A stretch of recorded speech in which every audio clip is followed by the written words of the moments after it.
आप सभी का रेमो विद टॉपर शो में हार्दिक स्वागत है। मेरे साथ हैं जिंद हरियाणा से मनदीप, जिनकी एसएससी सीजीएल 2017 में ऑल इंडिया रैंक 205 है और साथ ही साथ इन्होंने एसएससी सीपीओ का एग्जाम भी उसी साल क्लियर किया और उसमें इनकी ऑल इंडिया रैंक 23 थी। तो ये मनदीप से जानने की कोशिश करेंगे कि एक साथ दो एग्जाम को इन्होंने कैसे मैनेज किया और कैसे इतनी बेहतरीन रैंक इन्होंने दोनों एग्जाम्स में हासिल करी। तो चलिए मनदीप से हम सीधा रूबरू होते हैं और उनसे सारी जानकारी लेने की कोशिश करते हैं। मनदीप, आपका बहुत बहुत स्वागत है। Thank you very much sir. Mandeep, सबसे पहला सवाल मेरा आपसे ये है कि आपकी, मैंने बता ही दिया बच्चों को कि एसएससी सीजीएल में 205 रैंक है आपकी, आपने कौन सी पोस्ट ऑप्ट करी है और क्यों, और साथ ही साथ ये भी जरूर बताइएगा कि आपकी टॉप 3 पोस्ट प्रेफरेंसेस क्या थी और उसका कारण क्या था। Right now I am working in Ministry of External Affairs as an assistant section officer और मेरी पहली 3 चॉइसेस मिनिस्ट्री की ही थी। I filled Ministry of Railway and after that I have filled CSS, but by God's grace I get my first preference, that was ASO in MEA. So MEA का main कारण क्या था मनदीप? मतलब आपको, आपका inspector बनने का मन नहीं था इनकम टैक्स में? नहीं, the main reason was that I belong from Gurgaon, so I can stay at home and I wanted to stay in Delhi. That was the main thing, and foreign postings excited me a lot. That's why I selected MEA. And there is flexibility that whether you want to go or whether you don't want to go, it is on your hand. It is not mandatory that you have to go there. So all these things excited me. That's why I selected MEA. Right, that's wonderful.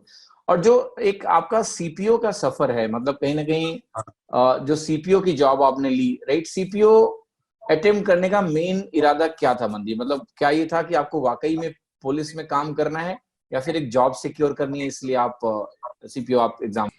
Sir दोनों ही चीजें हैं। मुझे police की job भी fascinate करती थी काफी और सीजीएल में एमईए की भी करती थी, लेकिन ऐसे लगता था कि सीजीएल का एग्जाम बहुत ज्यादा टफ है, होगा नहीं होगा, यही सीपीओ में लगता था। But initially I started preparing for CPO. So उसके बाद जब मेरे प्री के एग्जाम्स अच्छे हुए, जब मेंस के एग्जाम की बारी आई तो सीपीओ में फिजिकल होता है, इसमें एक मैथ एडिशनल था, तो I thought I should also try for preparing for maths, simultaneously preparing for physical. I did it in that manner. Okay, बढ़िया से आपने एक्सप्लेन किया, दैट्स वंडरफुल। मनदीप, एक चीज और बताइए कि जब एसएससी सीजीएल 2017 का फाइनल रिजल्ट आया, वो मोमेंट कैसा था?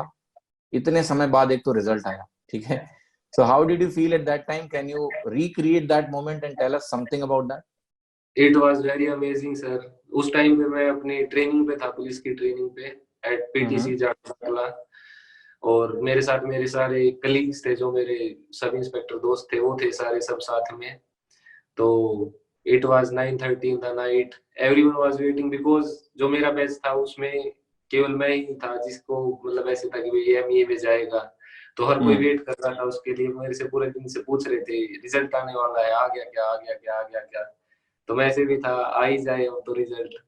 तो रात को रिजल्ट आया तो मैंने दोस्तों को बताया अपने, वो भी मेरे साथ इंतजार, जितना इंतजार मुझे था इतना इंतजार दोस्त भी कर रहे थे कि इसका रिजल्ट आए तो क्या मिलता है इसको देखते। तो जब मुझे एमए मिली तो हम सब दोस्तों ने बहुत डांस किया। Very good. Everyone was really happy.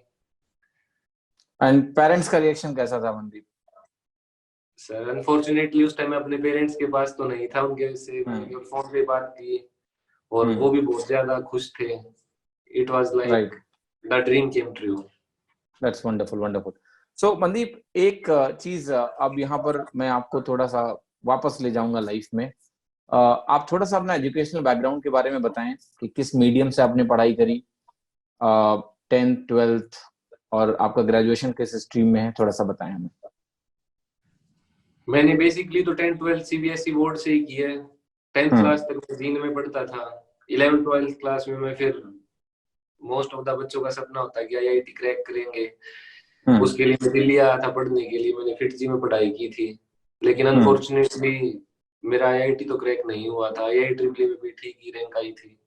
तो on the basis of AI triple I got admission in JMIT college in Kurukshetra university. I did mechanical engineering from 2010 to 2014 there. So after that I started working in a Japanese MNC in Manesar, Gurgaon. I worked there for 2 years in supply chain management as an engineer. After that I started preparing for this CPO and CPL. Right, so ये जो moment है, यही मनदीप मुझे जानना है कि engineering करने के बाद एक आप जॉब कर रहे हो अपनी, राइट? जॉब के बाद एकाएक ऐसा क्या हुआ जॉब में कि आपको लगा कि अब मैं सरकारी नौकरी की तलाश करूं? वो मोमेंट बहुत इंपॉर्टेंट है, क्योंकि ये स्विच कैसे हुआ, मतलब कैसे आपको लगा कि नहीं अब सरकारी नौकरी करनी चाहिए? जो मेरे साथ के दोस्त थे वो सब कुछ लाइफ में जिनके साथ मैं रहता था, जिनके साथ मैंने अपनी स्कूलिंग की, वो सारे धीरे धीरे बहुत अच्छे सेटल हो रहे थे लाइफ में। जैसे वो सेटल हो रहे थे तो मैंने देखा कि जो सरकारी नौकरी में सेटल होते हैं थोड़ी जॉब सेटिस्फेक्शन ज्यादा है, जॉब सिक्योरिटी ज्यादा है। In the end quality of life increases when you get a good job in the government sector. So one of my friends cracked CGL 16 and he got a really good rank, and now he is working ED as an AEO. I talked with him and he motivated me that you can also do, as we were like classmates for many years. तो मनदीप, ये कौन सा time था, कब आपने जब ये सोचा कि अब सरकारी नौकरी की तैयारी करनी है मुझे, ये कौन सा समय था, किस ईयर में, किस मंथ में आपने बेसिकली एग्जाम की तैयारी शुरू करी? इसके बारे में थोड़ा बताइए। मतलब स्टोरी तो इंटरेस्टिंग है बहुत मेरी। मैं प्राइवेट जॉब करता रहा 2 साल से। तो धीरे धीरे वहां पे मतलब इतनी कोई खास सैलरी भी नहीं थी, 15-20 हजार रुपए सैलरी थी, और काम भी मतलब मेहनत भी बहुत ज्यादा कर रहे हैं। इन रिटर्न इतनी कोई ज्यादा सैलरी नहीं मिल रही, जॉब सेटिस्फेक्शन नहीं मिल रही, वर्किंग आवर्स भी फ्लेक्सिबल नहीं है, बहुत मेहनत करनी पड़ती थी। तो फिर मुझे रियलाइज होने लगा धीरे धीरे कि भाई मतलब मुझे अगर मैं इतनी तैयारी गवर्नमेंट अपने लिए करूं, मैं पढ़ाई में इतना टाइम डिवोट करूं, तो गवर्नमेंट एग्जाम क्रैक हो सकते हैं। बट लेकिन मुझे लगता था कि भाई बहुत ज्यादा कंपटीशन होता है, टफ कंपटीशन होता है, थोड़ी सी सीट होती है, रिजर्वेशन भी है, ये सारी चीजें हैं, तो क्या ऐसा होगा या नहीं होगा। फिर one day in the morning I was on my duty, मेरे दोस्त का फोन आता है, मुझे उसका पता लगता है कि भाई वो ईडी में ही वो लग गया। तो फिर मैं उससे बात करता हूँ, तो उसने एग्जाम को टॉप ही किया था, उसकी 440 रैंक थी ऑल इंडिया। तो मैंने उससे बात की तो उसने मुझे मोटिवेट किया और कॉन्फिडेंस दिया कि भाई आई एम विद यू, और जो भी तुम्हें गाइडेंस की जरूरत होगी, कुछ भी होगी, मेहनत तुम्हें करनी है, but I will be there to guide you, and if I can do it you can also do it. और मुझे भी यही सेम फीलिंग आई कि भाई हम साथ थे सारा टाइम, और इसने इतना अच्छा किया था, at least I can get a decent job, not like the top most rank, but I was that much confident कि I can crack the exam and get a good job. So this is how it start. So Mandeep, आपके पास एक आपको initial guidance देने के लिए एक आपका फ्रेंड है जिसने एग्जाम में सिलेक्शन लिया है। सो क्या इनिशियल इनपुट्स आपको मिले कि क्या करोगे तो तुम्हारा भी हो जाएगा पहली बार में, काइंड ऑफ, और कैसे अपनी तैयारी शुरू करी? सर उसने 2-3 मुझे बहुत ही मेजर चीजें बताई, और वो जो शायद एग्जाम क्रैक करने के लिए, कोई भी एग्जाम क्रैक करने के लिए बहुत जरूरी है। सबसे पहली चीज है कंटिन्यूटी। अगर आप किसी चीज को स्टार्ट कर रहे हो तो आपको वो एंड भी करना पड़ेगा, और वो आप कंटिन्यूअसली उसके लिए कंटिन्यूअस एफर्ट्स करोगे तभी आप उसको कर सकते हो। अगर हम स्टार्टिंग में बहुत ज्यादा एफर्ट्स देते हैं, बीच में छोड़ दिया, फिर उसके बाद एफर्ट्स स्टार्ट कर दिए, तो may be you will do, may be you will not do, but if you do it continuously then chances of success increases. This was his message. Second message was like you should do hard work and smart work. अगर आप बहुत ज्यादा मेहनत कर रहे हो but वो direction less है, तो you are giving your everything but it is not। अरे यार कोई नहीं, परेशान पैनिक नहीं होना है मनदीप, ठीक है? नहीं पैनिक नहीं हूं मैं, बीच में सारा लग जाता, आराम से कोई दिक्कत नहीं, मैं ना ये काम करता हूँ, ये क्वेश्चन ना लास्ट में रिकॉर्ड करेंगे, मे बी इसमें आप ज्यादा अटक रहे हो, ठीक है? तो ये क्वेश्चन आखिरी में कर लेंगे, ठीक है ना? या फिर इस फॉर्मेट को हम लोग कर लेंगे एडजस्ट, इस क्वेश्चन को हम एडजस्ट कर लेंगे, मतलब जब हम इसको कट करेंगे तो कहीं ना कहीं कंटिन्यूटी तक पॉइंट रोक के हो जाएगा, नॉट एन इशू। अब मैं इसको थोड़ा सा मोल्ड करता हूँ, मतलब let's change the question, that will be good, right? Sir questions ना थोड़े छोटे पूछते हैं, जैसे जिसको मतलब अगर 3-4 चीजें हम एक साथ पूछ लेंगे ना, फिर वो कंटिन्यूटी में बोलना थोड़ा ही हो जाता है। ठीक है, I will make it more simpler now. Mandeep, अब मेरा क्वेश्चन ये है कि आपने अपनी तैयारी के लिए क्या किसी कोचिंग को ज्वाइन किया था, या फिर आपने सेल्फ स्टडी से अपनी तैयारी करी? इसके बारे में थोड़ा बताइए। इनिशियली जब मैंने स्टार्ट किया था तो सर मैंने कोचिंग ही ज्वाइन की थी, पैरामाउंट कोचिंग गुड़गांव में मैंने वो ज्वाइन की थी। साइड बाय साइड मैंने अपने साथ भी अपने यूट्यूब से रिसोर्सेज वगैरह जो भी मुझे डाउट होता था, कुछ भी होता था, क्लास में भी किया, यूट्यूब से भी किया। और इस तरीके से जो कोचिंग थी, कोचिंग से मुझे 20-30-40% गाइडेंस मिली कि भाई किस डायरेक्शन में मुझे जाना है, कितना सिलेबस कवर करना है।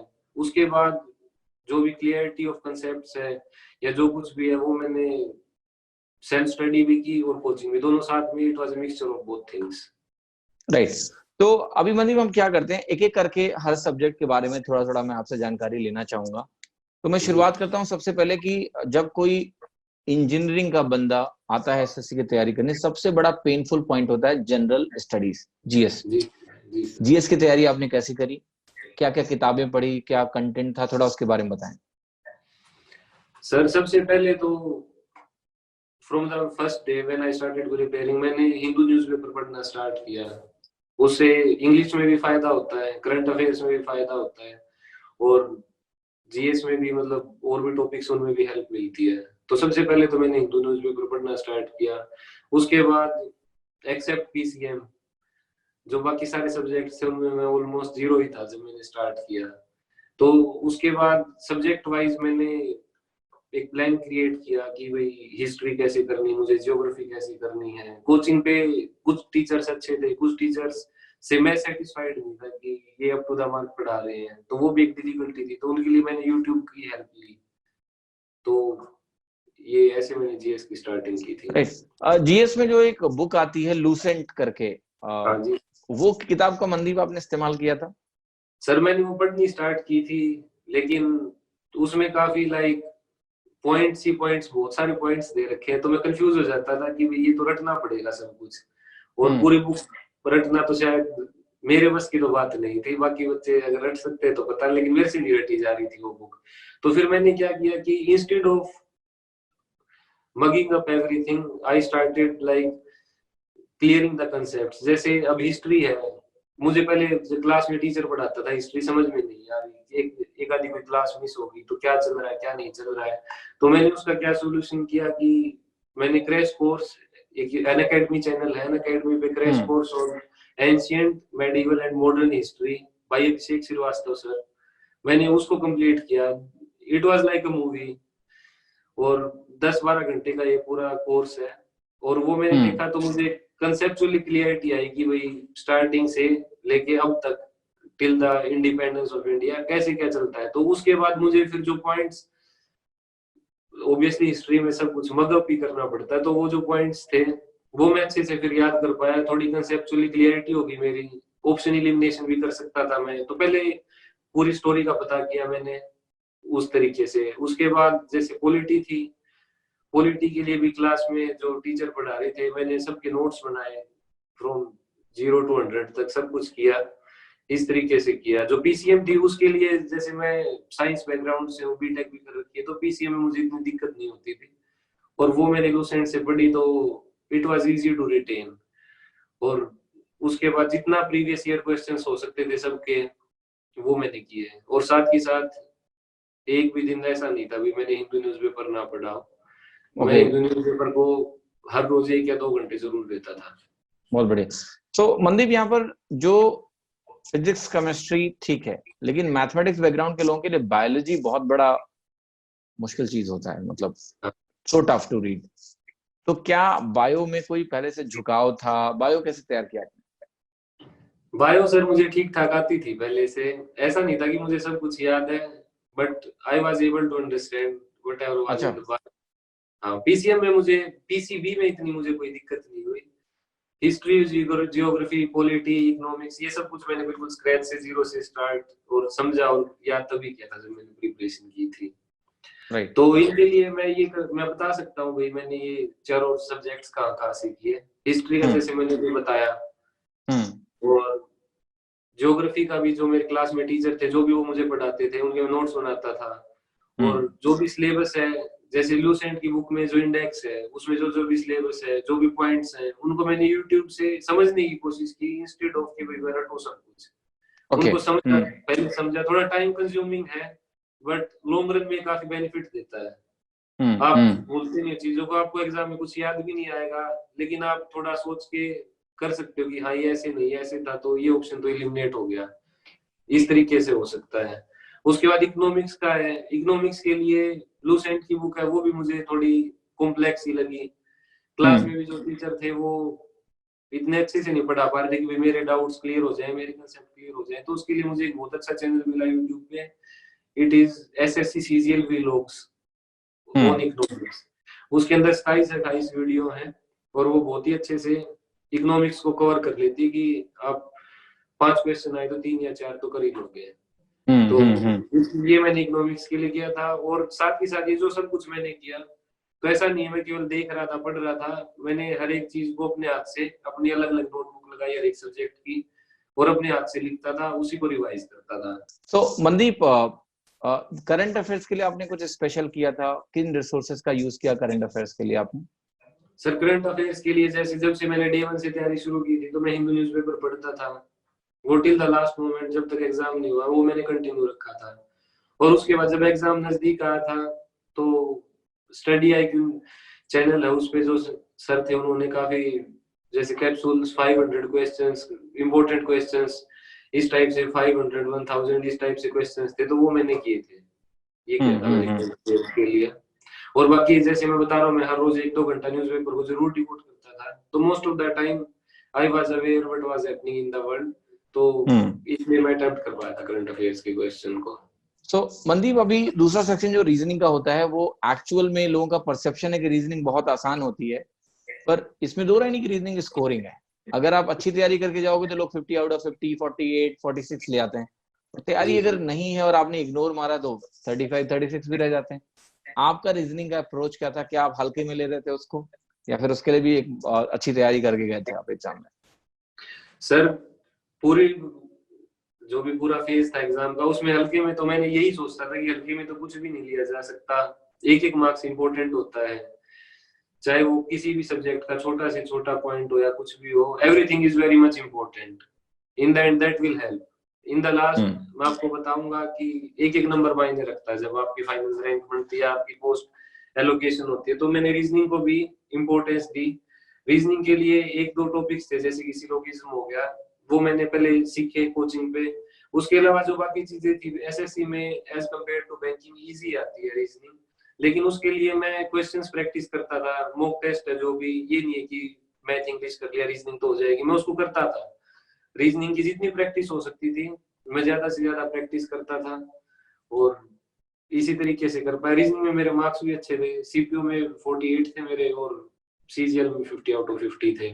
तो रीजनिंग के लिए था कि प्रैक्टिस करो, उसको मतलब नेग्लेक्ट ना करें, टच में रहें, और जितनी ज्यादा उसके इजी टॉपिक है और इजी टू स्कोर होता है रीजनिंग, तो अपने प्रैक्टिस प्रैक्टिस एंड प्रैक्टिस, यही है रीजनिंग के लिए। That's wonderful, wonderful.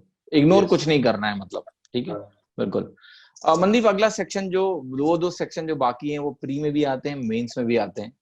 सो इनके बारे में थोड़ा डिटेल में सवाल है मेरा, मैथ्स को लेकर सबसे पहले कि मैथ्स की तैयारी कैसी थी आपकी? इंटीग्रेटेड थी प्री और मेंस की, या फिर प्री की पहले फिर मेंस की? कैसे तैयारी करी आपने मैथ्स की? ये सबसे पहले everything I did it from scratch.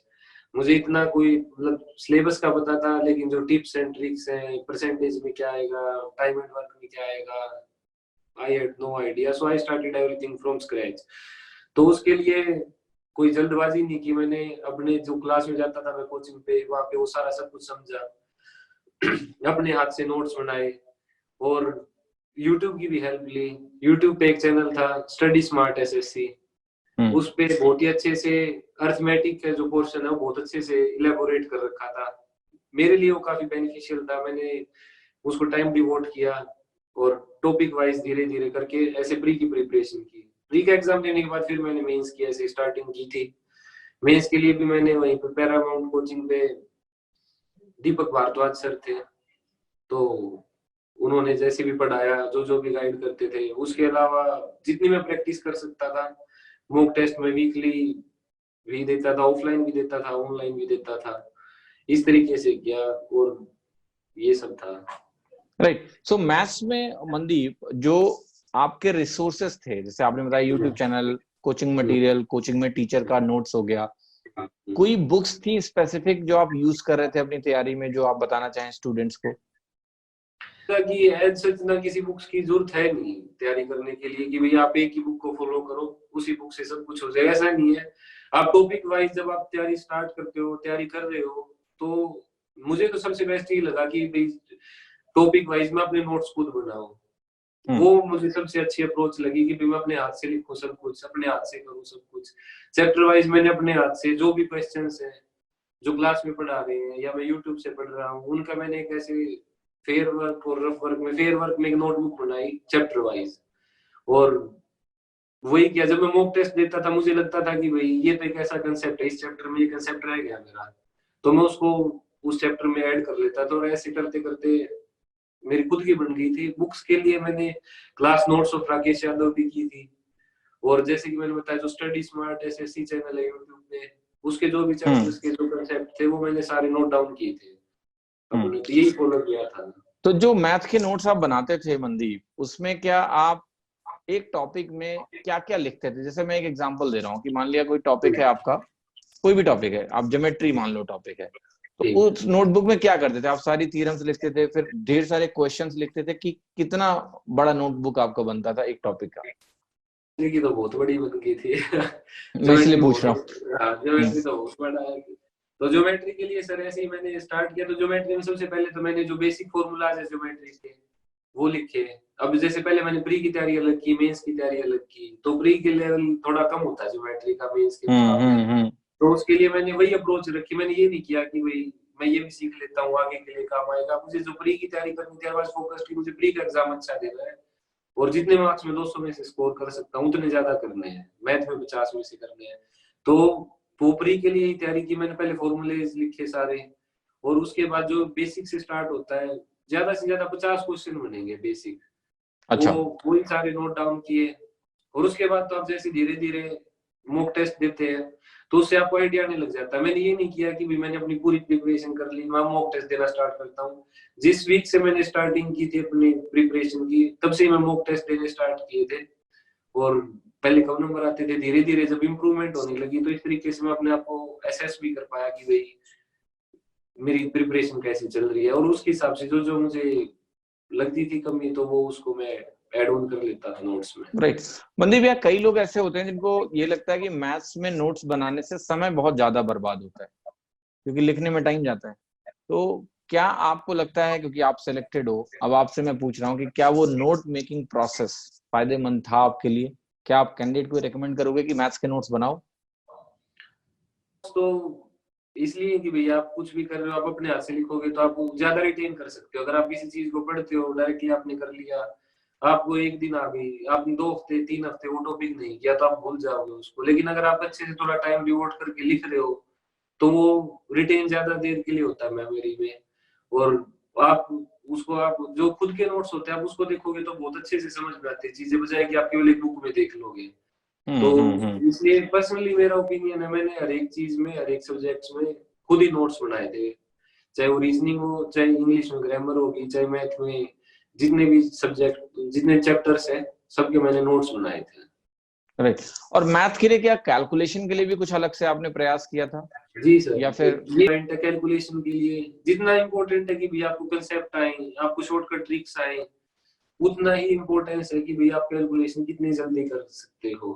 Tables हो गए, स्क्वायर्स हो गए, क्यूब्स हो गए, रूट्स हो गए, तो अगर आपको फिंगर टिप्स पे याद है तो आपका ऑटोमेटिकली टाइम कम हो जाता है क्वेश्चन को सोल्व करने के लिए। और अगर आपकी कैलकुलेशन तेज है तो उसका एक और बेनिफिट मिलता है मैथ के एग्जाम में, वो प्री में भी मिल जाएगा, मेंस में मिल जाएगा। आप ऑप्शन एलिमिनेट कर सकते हो क्वेश्चन में। जरूरी नहीं आप क्वेश्चन को सोल्व करो, आपको बहुत अच्छे से सोल्व करना आता है, लेकिन अगर आप ऑप्शन एलिमिनेट कर सकते हो, अगर आपकी कैलकुलेशन अच्छी है, आप इस तरीके से एलिमिनेट कर सकते हो कि भाई कोई भी क्वेश्चन है इसका आंसर 200 और 300 के बीच में आएगा, आप थोड़ी बहुत मल्टीप्लिकेशन डिवीजन कर दो, तो जो दूर दूर के ऑप्शंस आप उनको एलिमिनेट कर दो कि आपका ऑप्शन ही एक बचे, आपको सोल्व ही नहीं करना पड़ेगा उसको। और बिल्कुल आप बिल्कुल। डायरेक्टली सिलेक्ट कर सकते हो कि बी आंसर है या सी आंसर है इसका। तो इसलिए कैलकुलेशन बहुत ज्यादा जरूरी है। मैंने टेबल्स याद किए थे, 30-35 तक टेबल शायद इनफ होते हैं याद करने के लिए। इसी 35 तरीके बहुत से ज्यादा है। मुझे भी 35 तक याद नहीं है, दो आई एम मैथ्स टीचर। उस ग्रेट टाइम मैंने कर अंडरस्टूड। लिए थे यार। बढ़िया तो बढ़िया, नहीं बिल्कुल definitely, the more tables you know the more multiplication you know, right और राइट। जैसे स्क्वायर से कुछ ट्रिक्स होती हैं भाई, आप उसको लगाओगे आपको 2 सेकंड में स्क्वायर का पता लग जाएगा। और बाकी तो थोड़ा बहुत कैलकुलेशन के लिए इन चीजों को मगअप भी कर लेना चाहिए। जब आप हर वीक मॉक टेस्ट लगाओगे again and again and again, तो आपकी कैलकुलेशन बहुत ही वाइटल रोल प्ले करती है कि भाई आप मैथ में कितना स्कोर कर रहे हो। और इससे टाइम भी बचता है। तो जब इन द एंड जब एग्जाम खत्म होने वाला होता है तो टाइम क्रंच होता है, तो आप अच्छे से अटेम्प्ट कर सकते हो अगर आपने अपना टाइम कैलकुलेशन की वजह से बचाया होगा तो। राइट। मनदीप, अभी आते हैं इंग्लिश पे। इंग्लिश का जो सब्जेक्ट है वो अक्सर लोगों को परेशान करता है, राइट। हाई स्कोर करना इंग्लिश में सबके बस की बात नहीं होती है। सो मैं आपसे पूछना चाहूंगा कि आपकी इंग्लिश स्ट्रैटेजी क्या थी जब आपने शुरू किया था, तो आपका इंग्लिश का लेवल क्या था, और कितनी तैयारी करी आपने, कैसे तैयारी करी, क्या सोच रहा, उसके सर बारे में थोड़ा मैंने बताइए। इंग्लिश के बेसिस पे ही फाइट किए थे। मतलब मेरा हम्म। इंग्लिश में काफी अच्छा स्कोर था। सीपीयू में मेरे 187.5 थे इंग्लिश में वेरी आउट ऑफ गुड। 200, और सीजीएल में 186.75 थे आउट ऑफ 200। हम्म। तो जैसे मैं तैयारी करता था तो मुझे हमेशा इंग्लिश पे ज्यादा कॉन्फिडेंस था बजाय कि मैथ पे। तो उसके लिए मुझे यूँ लगता था कि भाई इंग्लिश मुझे अपनी बिल्कुल A1 करनी पड़ेगी। तो उसके लिए मैंने क्या अप्रोच अपनाई, सबसे पहले 2-3 पार्ट्स में डिवाइड होती है इंग्लिश। एक होती है वोकैब रिलेटेड होता है, वोकैब होगी, इडियम्स होगी, फ्रेजेस होगी। एक पार्ट ग्रामर का होता है, और हम्म। बाकी फिर मिसलेनियस कुछ चीजें आती हैं। तो उसके लिए ग्रामर के लिए बेसिक स्टार्टिंग से स्क्रैच से वही है, मैंने अपने नोट्स बनाए। मैं कोचिंग में जाता था, वहाँ पे सोनू त्यागी सर हैं, बहुत ही अच्छे सर हैं। उनके यूट्यूब पे भी वीडियोस अगर आप देखना चाहें, मेरे लिए तो वो one of the best person in the world है, क्योंकि उन्होंने मुझे सब कुछ सिखाया। जैसे वो पढ़ाते थे मुझे उनका समझ भी आता था सारा। और उन्होंने बहुत ही अच्छे से फ्रॉम 0 to 100 पूरा ग्रामर को कवर किया। मैं उनके नोट्स बनाता था, साथ के साथ कोई डाउट होता था तो सर से क्लैरिफाई भी करता था और प्रैक्टिस करता था क्वेश्चंस को। मॉक टेस्ट भी देता था। इंग्लिश के लिए ऐसा था सर कि इंग्लिश को आप लेट के मोबाइल पे क्वेश्चन करते रहो, आप इजीली एंजॉय भी कर सकते हो कि आप इंग्लिश पढ़ रहे हो।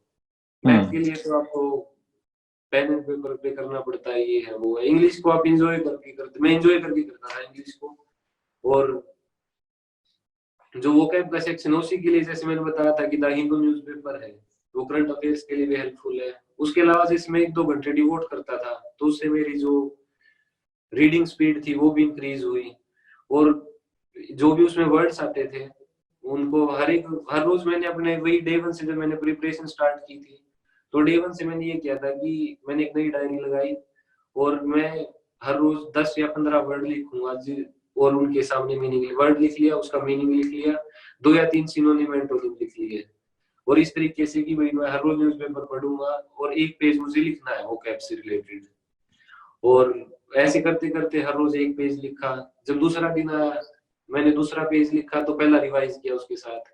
फिर तीसरे दिन एक और पेज लिखा, उनको भी रिवाइज किया। धीरे धीरे टाइम कम हो जाता रिवीजन का आपको। तो मनदीप, ये जो वर्ड्स था इसकी मीनिंग आप कैसे देखते थे? कोई किताब थी डिक्शनरी की, या फिर ऐप वेब के थ्रू आप इसके वर्ड्स देखते थे? कहाँ से देखते थे वर्ड्स की मीनिंग? सर जब मैं न्यूज़पेपर पढ़ता था तो मैं साथ के साथ ही मोबाइल में कोई भी ऑफलाइन डिक्शनरी हम ले सकते हैं, उसमें देखता था, उस वर्ड का मतलब देखता था और अंडरलाइन कर लेता था उसको। पूरा जैसे एडिटोरियल पढ़ रहा हूँ या कुछ भी पढ़ रहा हूँ तो कंप्लीट पढ़ता था। इस तरीके से मेरे पास 10 या 15 वर्ड आप कोई भी मतलब मिल जाते हैं, जिसमें आप न्यूज़पेपर पढ़ोगे ज्यादा भी मिल जाए। तो उसके बाद मैं उसको डायरी में नोट डाउन करता था और वो मुझे रिटेन भी हो जाता था कि भाई ये मैंने वहां को रिलेट किया था, वहां पे पढ़ा था, इस वर्ड को ऐसे यूज करते हैं, ये पॉजिटिव मैनर में यूज करते हैं वर्ड को या नेगेटिव मैनर में यूज करते हैं। वही ऑप्शन एलिमिनेशन में हेल्प करता है ये जब आप अटेम्प्ट करते हो। तो इस तरीके से वो मैंने डायरी प्रिपेयर की थी। उसमें इडियम्स भी आ जाती हैं, वोकैब भी आ जाती है। और जब आप तैयारी करते हो 3-4-5 महीने, और अगर आप कंटिन्यूअसली ऐसे करोगे तो आपकी बहुत ही अच्छी वोकैबुलरी कलेक्शन बिल्डअप हो जाती है। ये किया था सर। ओके। तो मनदीप, कोई किताब भी आपने पढ़ी थी वो इसके लिए, वोकैबुलरी के लिए? सर वोकैबुलरी के लिए मैंने कोई बुक नहीं पढ़ी थी, जो ही मैं ओके। बता रहा हूँ ऐसे मतलब और मेरी। ये जो आपका प्रीवियस ईयर क्वेश्चन के जो वोकैबुलरी के पूरे लिस्ट होती है वो आपने रटी थी?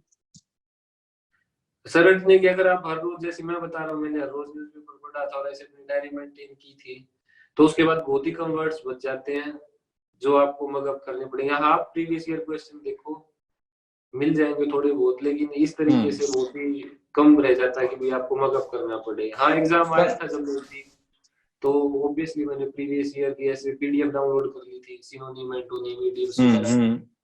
तो लाइक आउट ऑफ 100 क्वेश्चन 80 तो मुझे याद ही थे, जो नए 20 वर्ड थे वो आपने वहां से देख ली।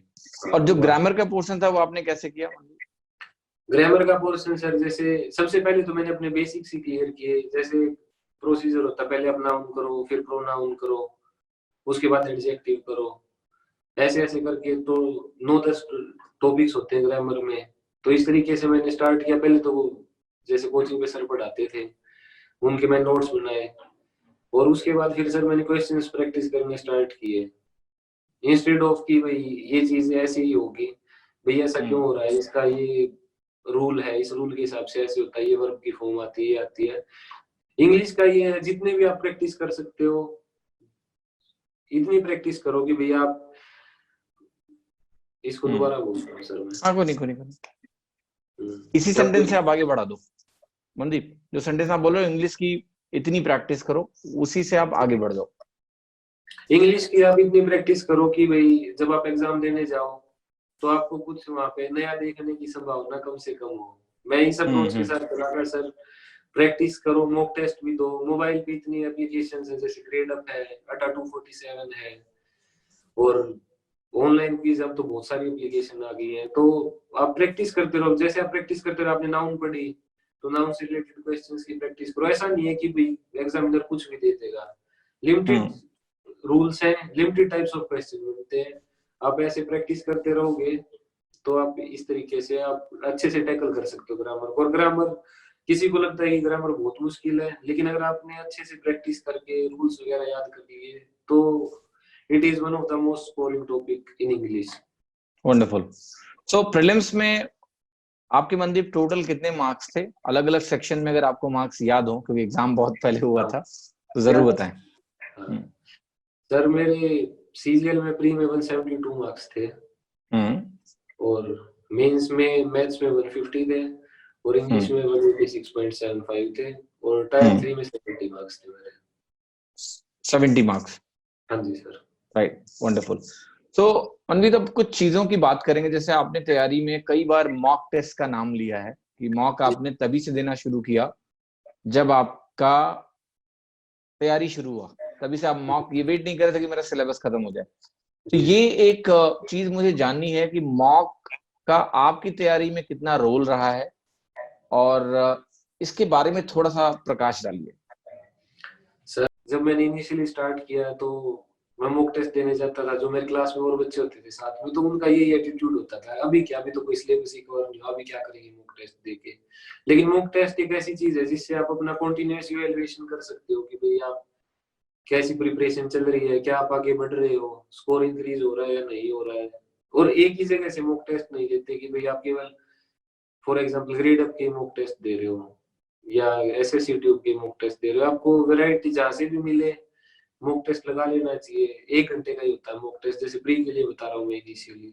तो मेरी तो ये अप्रोच थी सर कि एक मैं ऑफलाइन मॉक टेस्ट देता था, एक मैं ऑनलाइन मॉक टेस्ट देता था संडे को। तो ऑफलाइन मैंने पैरामाउंट के मॉक टेस्ट दिए थे, जो पैरामाउंट कोचिंग के मॉक टेस्ट होते हैं, और साथ ही साथ एसएससी ट्यूब के संडे लाइव मॉक्स होते थे, फ्री ऑफ कॉस्ट होते थे वो, कोई चार्जेस नहीं होते थे। तो एक मैं ऑनलाइन देता था, एक ऑफलाइन देता था। जैसे जैसे मेरा थोड़ा सिलेबस कवर अप हो गया, उसके बाद फिर मुझे ऐसे लगता था कि भाई आज मेरा पढ़ने का मन नहीं कर रहा, तो तब भी यही था कि भाई मॉक टेस्ट ही दे लेते हैं। उसमें मतलब मुझे मजा आने लग गया था। अगर आप इस तरीके से करोगे तो you will start enjoying the things. I enjoy reading मॉक्स। That's wonderful.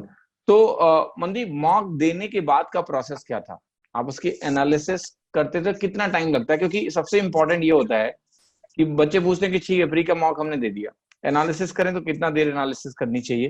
तो आपके हिसाब से क्या आइडियल टाइम होना चाहिए कि 1 घंटे का मॉक हो तो कितना देर एनालिसिस करना चाहिए आपके हिसाब से? जब आप प्रिपरेशन कर रहे हैं, आप हर वीक यार एक 3-4 दिन में मॉक टेस्ट दे रहे, तो आप इसीलिए दे रहे कि भाई मेरी क्या कमियां हैं, क्या मेरी स्ट्रेंथ है, क्या मेरी वीकनेस है, तो एनालाइज करना चाहिए।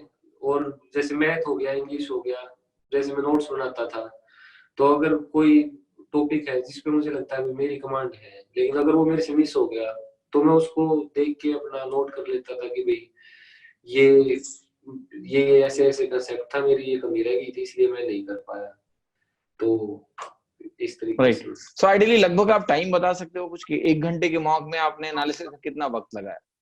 1 घंटे का मॉक टेस्ट दिया है, 40-45 minute in more than enough होते हैं उसको एनालाइज करने के। 40-45 मिनट्स। मेन थिंग इज आप उससे जो एनालाइज कर रहे हो, you should work on that. This is the reason behind analysing the mock test.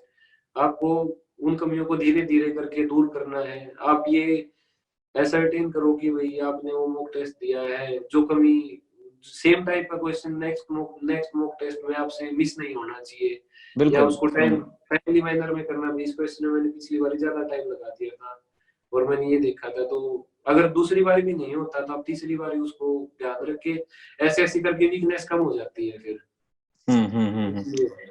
बिल्कुल। तो मनदीप, मॉक टेस्ट आपने प्रीलिम्स के लिए कितने दिए थे लगभग, अगर मैं नंबर्स के बारे में पूछूं तो?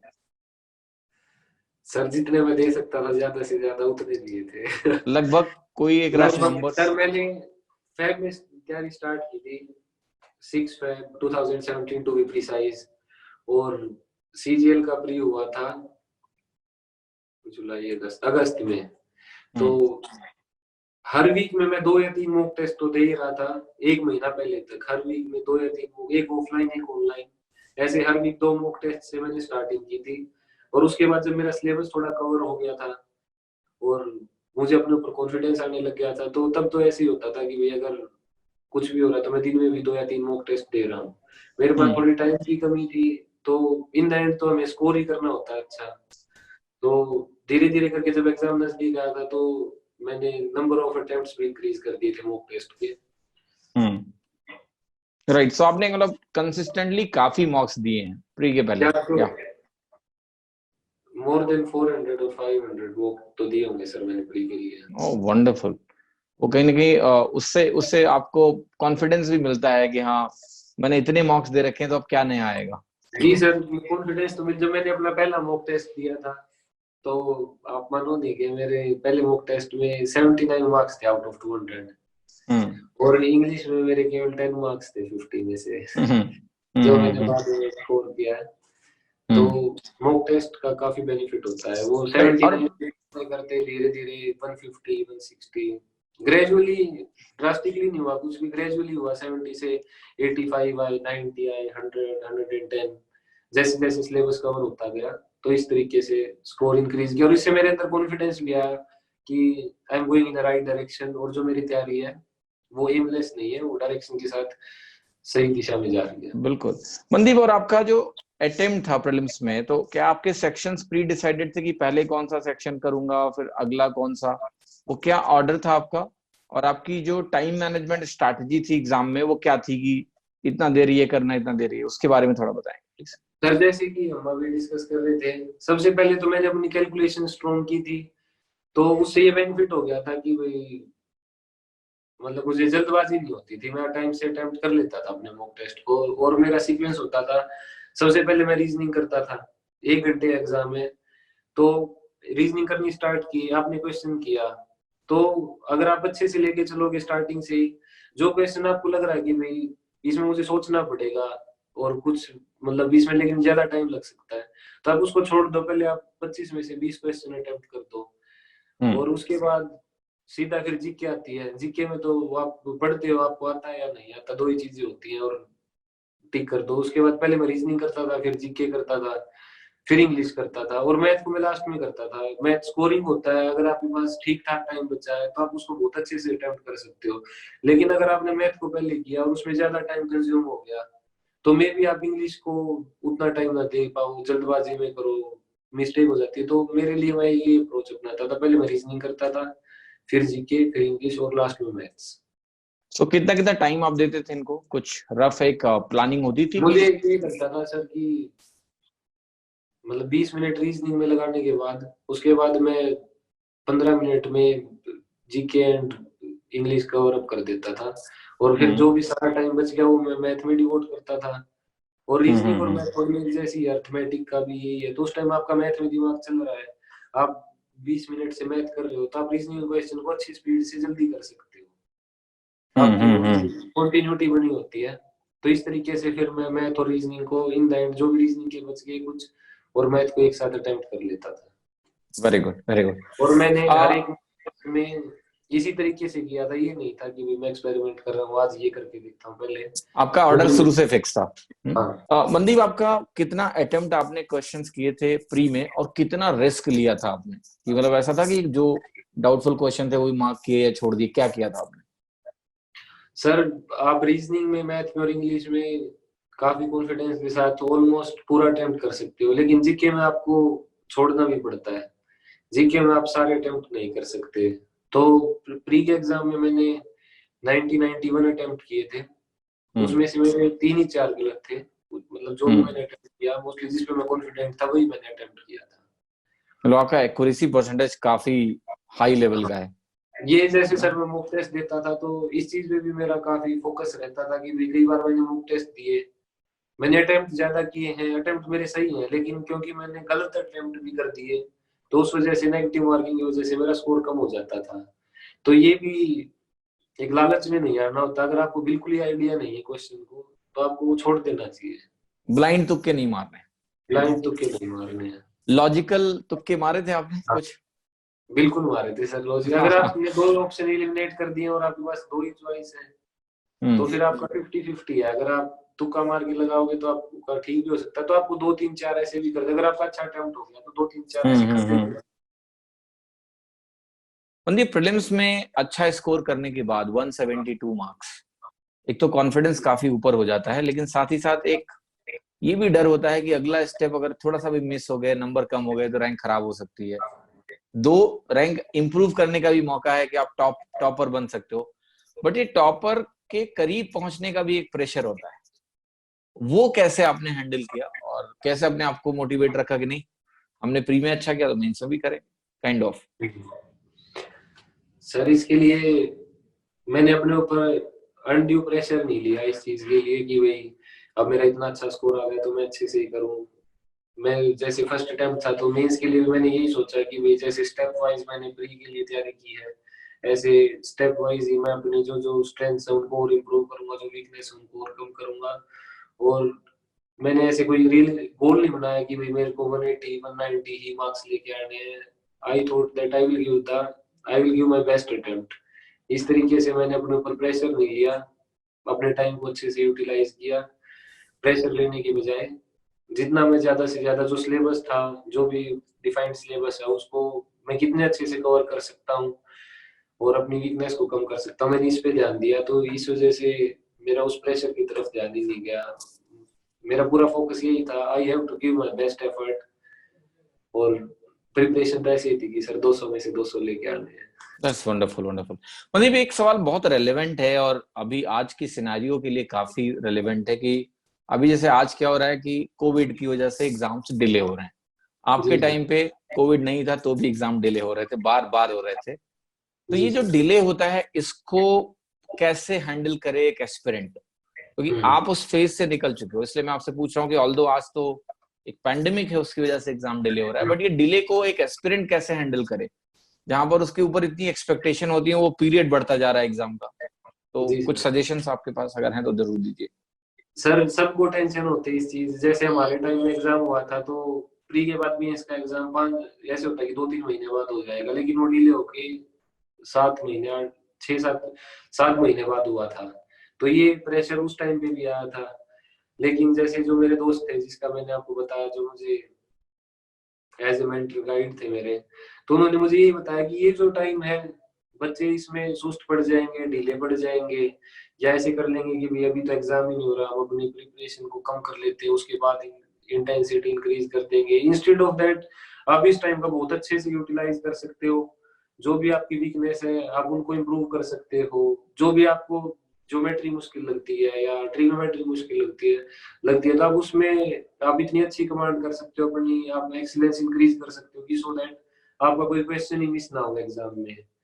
और ये तो सर एक फाइट है, टाइम लगने को 1 साल में भी हो जाएगा, 2 साल भी लग जाए, 2.5 साल भी लग जाए, जब मैदान में उतर गए हैं तो जीत के ही जाना है। मैं तो यही बिल्कुल, सोचता कि हूँ। अगर आप मैदान में लड़ नहीं रहे हो तो कम से कम अपने हथियार ही हाँ बेहतर बना लो उसको, है ना। बिल्कुल बढ़िया बढ़िया बिल्कुल। बढ़िया, राइट। तो मनदीप, मेंस का आपका एग्जाम किस तारीख को था? मेरा मेंस का एग्जाम सर 21 फरवरी को था। तो मनदीप, मेरा एक क्वेश्चन अभी ये है कि जो 2017 का मेंस का एग्जाम था वो बड़ा ही, वो कहते हैं ना कि उथल पुथल वाला एग्जाम हुआ, मैथ्स के पैटर्न काफी बदले हुए आए। तो मैं आपको ये जानना चाहता हूँ कि उस बदले हुए पैटर्न में आपने अपने आप को कैसे अडॉप्ट किया और एस्पिरेंट को चेंजेस के लिए कैसे रेडी होना चाहिए? सर उसके लिए जब एग्जाम हुआ, मेरा 21 फरवरी को एग्जाम हुआ था, और जैसे 17 फरवरी को एग्जाम हुआ तो पता लगा कि भाई मैथ का तो बिल्कुल ही सिलेबस, एग्जाम पैटर्न बिल्कुल अलग है। जैसे पहले आता था, बच्चे करते प्रीवियस ईयर कर लिया, ये कर लिया, उससे बिल्कुल अलग है, नए टाइप के क्वेश्चन आ रहे हैं। तो टेंशन भी होती है एक बारी तो, लेकिन आपको वही है, जो आपके साथ हो रहा है वो हर एक एस्पिरेंट के साथ होगा वहां पे। हर किसी को ऐसा ही फील हो रहा है जैसे आपको फील हो रहा है। तो उस चीज का उस टाइम आप जो भी बेस्ट स्मार्ट अप्रोच अपना सकते हो। मैंने क्या किया था, जब वो पैटर्न चेंज हुआ तो रिव्यूज आने स्टार्ट हो गए थे, भाई ये क्वेश्चन आ रहे हैं, ऐसे हो रहे हैं, वैसे हो रहे हैं। तो मैंने यूट्यूब पे देखा कि भाई उनके लिए शॉर्टकट ट्रिक्स बताई जा रही टीचर को कि भाई आपको कंसेप्ट नहीं आता, लेकिन आप इस क्वेश्चन को ऐसे जल्दी कर सकते हो, अगर आपके पेपर में क्वेश्चन आए तो ऐसे कर लेना। और एक एक मार्क्स इंपॉर्टेंट होता है, आपसे कोई नहीं पूछेगा भाई आपका कंसेप्ट क्लियर था, इस वजह से आपने किया, या आपने किसी भी एक्स वाई जेड कोई भी शॉर्टकट ट्रिक लगा के बस ऐसे कर दो, ये ऐसे आंसर आ जाएगा, उस तरीके से किया है। तो आपको इस तरीके से प्रिपेयर कर लेना चाहिए। मैंने इसी तरीके से अपने आप को प्रिपेयर किया था। तो एग्जाम हुआ 21 फरवरी को, तो उस दिन भी मैंने ठीक अटेम्प्ट किया था, 9 मार्च को भी ठीक ही अटेम्प्ट किया था। और जैसा कि मैंने बताया, English was my main focus, और मैथ में मेरे 150 मार्क्स ही थे। तो दोनों दिन मेरा ऑलमोस्ट सेम एक ही ही रहा तरह था। का। हाँ एक ही ठीक है, तरीके का रहा था। राइट।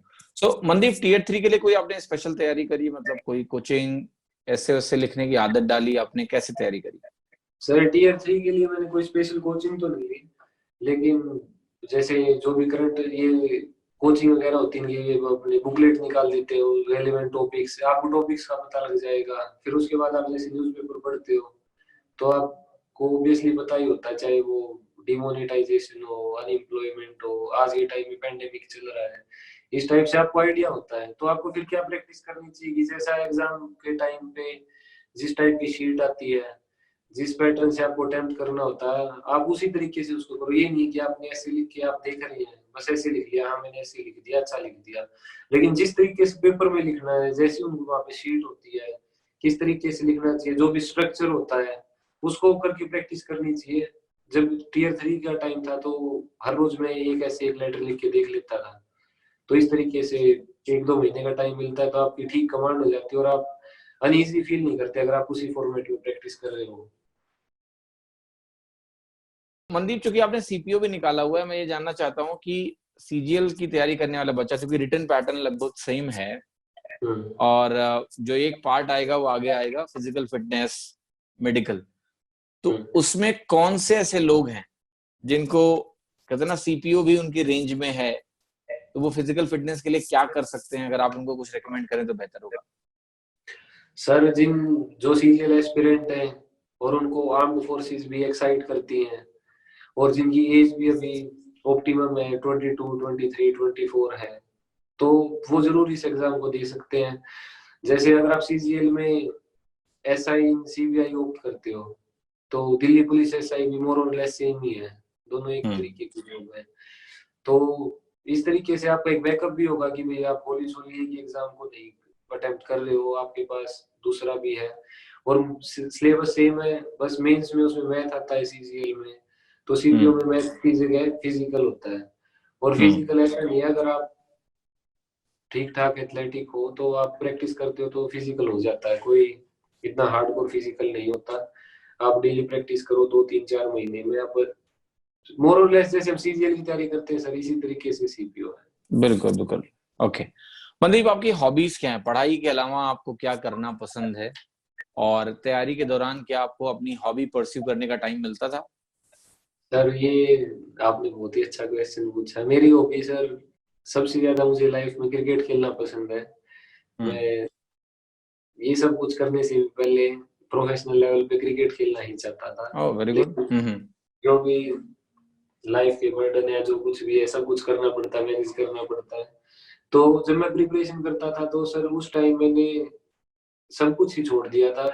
पढ़ने मतलब सब कुछ, मैं पढ़ाई के लिए डिवोटेड था, लेकिन क्रिकेट ही एक ऐसा पार्ट था मेरी लाइफ में कि मैं वीकेंड पे 2-3-4 घंटे हफ्ते में एक बारी दिल लगा के क्रिकेट खेलता था। तो उससे जो भी नेगेटिव एनर्जी बिल्डअप होता है या क्या बोलेंगे टेंशन बिल्डअप होती है दिमाग में, जो कुछ भी होता है, तो स्ट्रेस रिलीज हो जाता निकल था। जाता। एक तरीके से वो मॉरल सपोर्ट ही प्रोवाइड करते थे और गाइड भी करते थे। तो इसलिए लाइफ में ये नहीं कि भाई आप तैयारी कर रहे हो तो आप अकेले ही कर रहे हो, आप कोई ना कोई ऐसा चैनल ढूंढो भाई जिससे आप कंसल्ट कर सकते हो। किसी दिन आप लो फील कर रहे हो तो आप उससे बात करो, आपको या आप किसी गलत डायरेक्शन में जा रहे हो तो एटलीस्ट आपको कोई बताने वाला हो कि भाई this is not a correct way, this is not the correct way to do the things, थोड़ा बहुत इधर आओ, ऐसे करो, ये सही करो। बिल्कुल इस बिल्कुल तरीके बिल्कुल। से सपोर्ट होना चाहिए।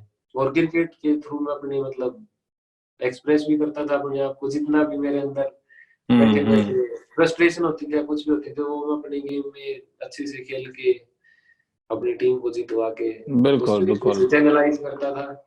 और जो भी मेरा फ्रेंड सर्कल था उनसे भी मिलना जुलना हो जाता था, थोड़ा बैलेंस हो जाता था सारी चीज। मनदीप, तैयारी के दौरान आपका कोई दिनचर्या फिक्स थी या फिर रैंडम थी? मतलब कैसे आप प्लान करते थे कि मुझे क्या पढ़ना है, कैसे पढ़ना है, कितनी देर पढ़ना है, उसके बारे में थोड़ा बताएं।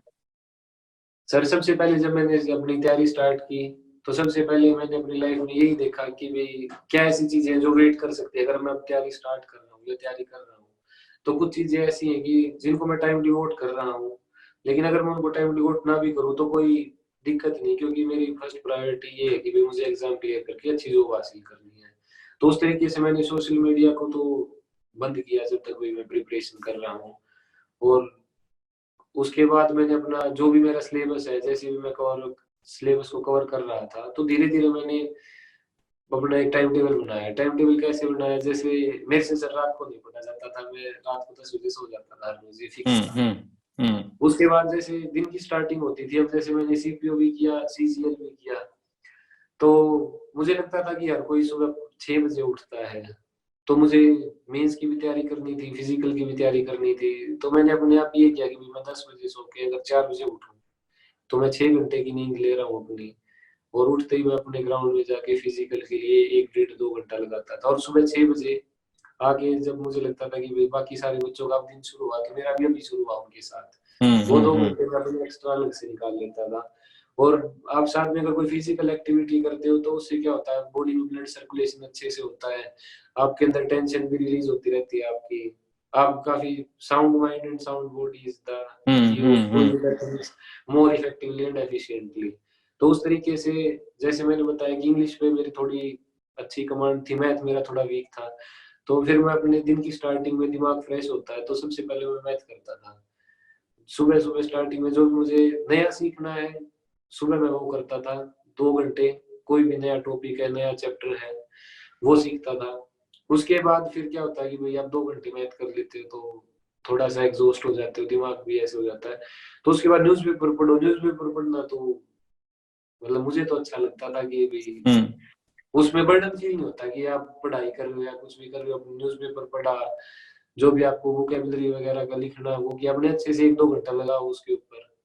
उसके बाद अगर कोचिंग करते हो तो आप कोचिंग में, मैं कोचिंग में चला जाता था जैसे मेरे 2 घंटे मैथ करने के बाद सर आपका माइंड एग्जॉस्ट हो जाता है। तो उसके बाद फिर जैसे न्यूज़पेपर पढ़ो, 1-2 घंटा न्यूज़पेपर के ऊपर लगाया, उसके बाद थोड़ा ब्रेक ले लिया, उसके बाद अगर कोचिंग पे जाना है तो कोचिंग पे चले गए, या फिर अपनी सेल्फ स्टडी करनी है तो सेल्फ स्टडी कर ली, तो उसके बाद फिर रेस्ट कर लिया। रेस्ट करने के बाद ऐसे ही दिन में जो कुछ भी आपको लग रहा है ठीक पढ़ने के लिए वो पढ़ो। शाम को जब मेरा ऐसा हो जाता था कि भाई डिनर हो गया है, सब कुछ हो गया है, सारा दिन हो गया है, उसके बाद फिर मैं इंग्लिश पढ़ता था, क्योंकि मुझे इंग्लिश पढ़ने में मतलब मैं एंजॉय करता था इंग्लिश को, मुझे बर्डन नहीं फील होता था। तो उसको मैं सबसे लास्ट में, जब पूरे दिन आपने सब कुछ कर लिया है तो कमी एनर्जी है तभी मैं उसको करता था। एक रीजन ये भी था कि उसको आप लेट के भी पढ़ सकते हो, सोने का राइट राइट। टाइम हो गया है तो इसलिए मैं इंग्लिश लास्ट में करता था। So Mandeep, overall on an average कितने आवर्स पर डे आपने पढ़ाई करी है, लगभग एवरेज? ये सर मैं आपको बता दूंगा मैं कितने घंटे पढ़ा हूँ, लेकिन पूरी लाइफ जैसे एवरेज या वो एवरेज स्टूडेंट ही था मैं अपनी लाइफ में। मैंने हमेशा यही पढ़ाई की कि मैं 2 घंटे पढ़ूंगा ना मेरा इतना हो जाएगा, मैं 3 घंटे पढ़ूंगा तो इतना हो जाएगा। लेकिन इस बार जब भी मैंने एग्जाम दिए तो पहली बार ऐसा हुआ और मुझे काफी अच्छे रिजल्ट मिले कि मैंने टाइम की तरफ नहीं देखा कि भाई मैं कितनी देर में क्या पढ़ रहा हूँ, मैं इतने घंटे मैथ कर रहा हूँ, इतने घंटे इंग्लिश कर रहा हूँ। ये मैंने टॉपिक वाइज सब्जेक्ट वाइज ही किया, भाई मुझे इस चीज में एक्सीलेंस चाहिए, मैं टाइम डिवोट कर रहा हूँ। अब वो चीज चाहे 2 घंटे में हो चाहे 3 घंटे में हो, लेकिन एक सेटिस्फेक्शन वो कंप्लीट हो जाती है कि भाई हाँ ये मेरी चीज पूरी हो गई। तो अगर आप इंटरेस्ट लेके दिल लगा के करोगे तो शायद घड़ी की तरफ आपका दिमाग भी नहीं जाएगा कि भाई इतने घंटे पढ़ने से हो जाता है। अगर आप एक अच्छे स्टूडेंट हो या फिर आप एक वीक स्टूडेंट हो तो आपको ऑब्वियसली ज्यादा आवर्स डिवोट करने पड़ेंगे। किसी भी चीज को एक्सेल करने के लिए एक डिफाइंड टाइम ही है। किसी ने कुछ पहले कर रखा है इसलिए वो जल्दी कर लेगा, किसी ने बिल्कुल जीरो से स्टार्ट किया जिसको ज्यादा टाइम लगेगा लेकिन पहुंच उसी लेवल पे जाएगा जब इक्वल एफर्ट्स हो जाएंगे। तो मेरे हिसाब से कितने घंटे बढ़ रहे हैं ये देखने की सर जरूरत ही नहीं है। राइट, बढ़िया। मनदीप, एक चीज और बच्चों के मोटिवेशन के लिए मैं चाहता हूँ आप बताएं कि क्योंकि आपकी ज्वाइनिंग हो गई है एमईए में, उसके लिए बहुत बहुत बधाई। कैसी लाइफ है आपकी एमईए में, और थोड़ा सा उसके बारे में बताएंगे तो बच्चों को और मोटिवेशन मिलेगा। सर जैसे ड्रीम जो भी होती है एमईए, मतलब जो भी एस्पिरेंट है या तो इनकम टैक्स इंस्पेक्टर बनना चाहता है या एमईए करना चाहता है, इस तरीके से मुझे एमईए हमेशा से एक्साइट करती थी कि अगर मेरा सीजीएल क्लियर हो और अगर अच्छी रैंक आए तो मैं एमईए ही ऑप्ट करूंगा। तो एमईए की लाइफ सर बहुत अच्छी लाइफ है, बहुत ही अच्छी जॉब है, जॉब सेटिस्फेक्शन, वर्क इन्वायरमेंट, और जो भी मतलब आप एक जॉब से डिमांड करते हो आपको जितना आप एक्सपेक्ट करोगे उससे अच्छा ही मिलेगा, चाहे वो मॉनेटरी वे में देखो या फिर लाइफ बैलेंस के वे में देखो या फिर वर्किंग एनवायरनमेंट के वे में देखो, तो एवरीथिंग इज ए स्टार।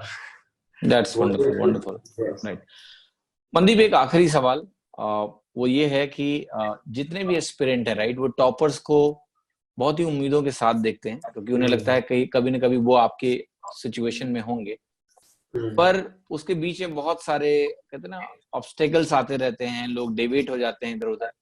आपका आखिरी मैसेज एस्पिरेंट्स के लिए क्या है कि वो कैसे अपना मोमेंटम, मोटिवेशन मेंटेन रखें टफ सिचुएशंस में भी, ताकि वो भी आपकी तरह एक्सेल कर पाए? सभी साथियों को ये मैसेज देना चाहूंगा कि इम्पॉसिबल भी नहीं है, मुश्किल भी नहीं है, अगर आप दिल से एंजॉय करके इस चीज को करो और कर लेते हो तो जो आपका ड्रीम है वो जॉब भी मिल जाएगी आपको। और ये मैं आपको गारंटी देता हूँ कि भाई जो लाइफ है एग्जाम क्लियर करने के बाद अगर आपको जो जो आप सोच रहे हो मिलती है तो बहुत ही अच्छा लाइफस्टाइल है, आपको हर एक चीज की फैसिलिटी मिलती है और आप सेटिस्फाइड रहोगे अपनी लाइफ से। ये डिसीजन गलत नहीं है कि भाई आप इस एग्जाम के लिए प्रिपेयर कर रहे हो। हाँ रास्ता मुश्किल है, इसका टाइम भी लगता है, सब सारे टाइप की मिक्स्ड फीलिंग आती है, लेकिन जिस दिन आपका एग्जाम क्लियर हो जाता है उस दिन से आपकी ये सारी प्रॉब्लम खत्म हो जाती है लाइफ की। आप जब तक ज्वाइनिंग नहीं आएगी आप उस टाइम को बहुत अच्छे से एंजॉय करोगे कि हाँ भाई मेरी जॉब लग गई, और उसके बाद जॉब लगती है तो आप देखोगे कि सारी जॉब्स अच्छी है, ऐसा नहीं कि एमईए ही अच्छी है, इनकम टैक्स इंस्पेक्टर ही अच्छी है, जो भी जॉब आपको मिलती है आप उसमें डेफिनेटली सेटिस्फाइड रहोगे। और एक बार ये आपने अगर एग्जाम क्लियर कर लिया तो ऑब्वियसली फिर आपको पूरी लाइफ के लिए एक अच्छी जॉब मिलती है, अच्छी सोशल रेपुटेशन भी बहुत अच्छी मिलती है। इन अ वे ये जो चीज है इस चीज के लिए आप मेहनत कर रहे हो तो लगातार मेहनत करते रहो, आपको जब मिलेगी तो जितने भी आपको दुख संकट और टेंशन या परेशानियां हो रही हैं सबका सोल्यूशन जिस दिन एग्जाम क्लियर हुआ वो खत्म होके इतना ही आपको सुख भी मिलेगा, खुशी भी मिलेगी, सोशल रिस्पेक्ट भी मिलेगी, फाइनेंशियली भी आप स्टेबल हो जाओगे। तो keep working hard and you can contact me if you want to ask anything. Right. So जितने भी एस्पिरेंट हैं, अगर आप को कोई भी क्वेश्चन पूछना है मनदीप से तो आप कमेंट में पूछें और हम कोशिश करेंगे कि मनदीप उसका आंसर भी आपको देंगे बाद में। मनदीप, आपका बहुत बहुत शुक्रिया कि आप इस शो में आए, और आपने हमारे बहुत सारे फॉलोअर्स हैं जो टॉपर शो को फॉलो करते हैं, उनको आपने डेफिनेटली अपनी स्ट्रैटेजी और अपने जो आपका तैयारी का पूरा एक कच्चा चिट्ठा था वो आपने यहाँ पर खोला, उससे उन्हें पूरी मदद मिलेगी। और thank you for coming forward in our mission to motivate millions. Thank you so much. Welcome sir.